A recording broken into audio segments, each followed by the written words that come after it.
Pablo Ruiz Picasso, también conocido como Pablo Picasso o Picasso, era un escultor, pintor y dibujante. Nació el 25 de octubre de 1881 en Málaga. Murió el 8 de abril de 1973 con 91 años en Francia. Era de nacionalidad española.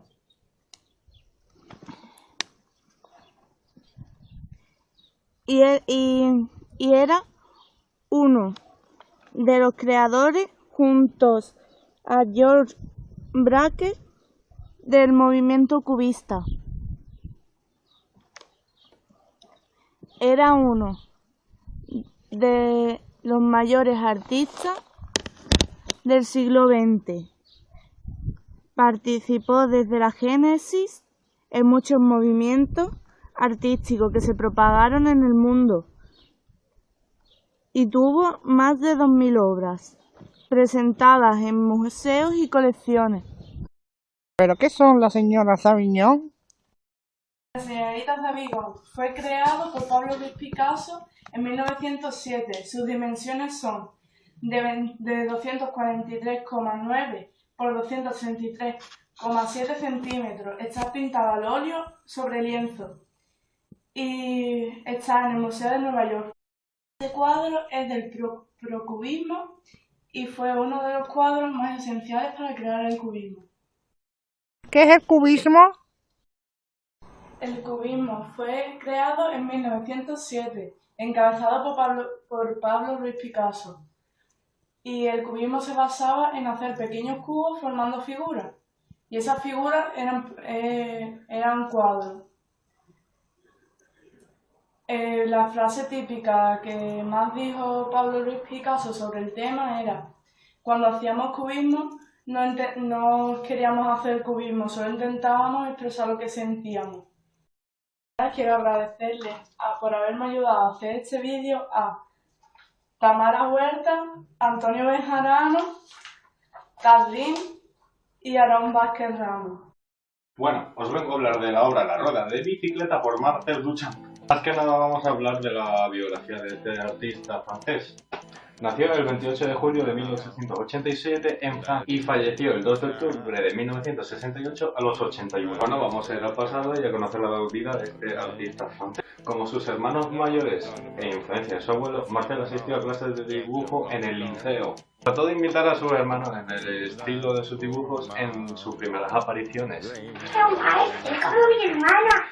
En verano de 1902, con solo 14 años, pintó sus primeros óleos, con influencias impresionistas. París se presentó al examen de la École y suspendió. Se matriculó en una escuela privada, la Académie Juliette, que más tarde abandonó. En 1906, al volver a París, realizó dibujos humorísticos. En 1907 se seleccionaron sus dibujos en el primer salón de Les Artistes Humoristes. En 1908 se eligieron, hoy en día desaparecidas, para el salón Tantonet. Marcel pintó en los siguientes años un estilo futurista del que Matisse era el abanderado. En 1910 pintó la partida de ajedrez. En 1911 Duchamp empezó a innovar más seriamente. Cubismo, futurismo no solo distorsionado. Una de las siguientes obras innovadoras fue Desnudo bajo una escalera, del que pintó dos versiones. Desnudo, que empezó en diciembre de 1911, sorprendió en primer lugar por su título, que pintó en el mismo lienzo.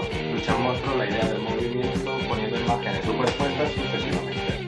Viajando en el tiempo un poquito más adelante, en 1933 participó en su último torneo de envergadura Folkestone. Como artista se puso a trabajar en la publicación de las notas de la realización en relación al gran vidrio, dado que el vidrio, sin ellas, habría llegado a ser incomprensible a simple vista, pues era una acumulación de ideas no solo visuales, sino que también verbales. Reunió estas notas junto a 17 obras anteriores y fotografías de Man Ray en una caja verde que contenía 94 artículos. Más adelante, en 1955, Duchamp se nacionalizó estadounidense. Y finalmente, en 1968, falleció a los 81 años de edad.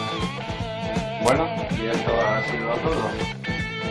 Muchas gracias a mis compañeros Cámara, Antonio, Rocío y Tati por ayudarme a buscar esta información y que yo aportara algo a este trabajo. Y esto ha sido todo. Venga, adiós. Duchamp crea obras basadas entre el diálogo entre objeto y concepto. Rueda de bicicleta llamado ready-made quiere decir en castellano elaborado o confeccionado. Esta obra pertenece al movimiento conocido como dadaísta.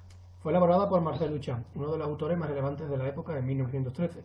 Podemos encontrar su obra en el Museo de Arte Moderno de Nueva York. Este autor y otros relacionados con su época hacían obras sin sentido, como crítica directa a los estereotipos. Consiguieron todo lo contrario y esa obra fue considerada una obra de arte. El arte ha ido cambiando a lo largo de la historia y hay distintas etapas. Aunque no lo deseara, esto es una etapa más y ha servido de inspiración para etapas posteriores. Y por último, tenemos a varios pintores que han estado en la época y queremos nombrar, como son Picasso, Fernand Léger o Casimir Malevich. Una obra de arte puede gustar más o menos por sus cualidades, pero siempre debe expresar los pensamientos y sentimientos del autor, de los cuales Duchamp era muy explícito. No quiere crear obras de arte, sino sacarle lo antiartístico a elementos cualquiera de la vida cotidiana. Los dadaístas no pretendían crear obras de arte que estuvieran en los museos, pero al final consiguieron justo lo contrario de lo esperado. Con su ready-made no querían hacer pensar en lo bonita que era o no su obra, sino que querían causar impacto en la sociedad.